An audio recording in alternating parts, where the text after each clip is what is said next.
பண்டாரம் அப்படின்னு சொன்னாலே நம்ம வேற மாதிரிலாம் அர்த்தம் பண்ணிக்கிறோம். பண்டாரம்னா ஒன்றும் இல்லாதவன் அப்படின்னு அர்த்தம். நியாயமா பண்டாரம் என்கின்ற தமிழ் சொல்லுக்கு செல்வ நலன்களை தன் அகத்தே குவித்து வைத்திருப்பவன் என்று பொருள்.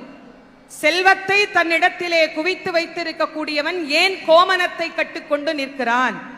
ஒரு கட்டத்தில் செல்வமே எனக்கு உதவாது என்று தெரிந்த பிறகு ஞானம் என்கின்ற ஒன்றுதான் உதவும் என ஞானியர்கள் தன்னை தேடி வந்தால் அவர்களுக்கு ஞானத்தை தருவதற்காக ஞான பண்டாரமாக அவன் நிற்கின்றான்.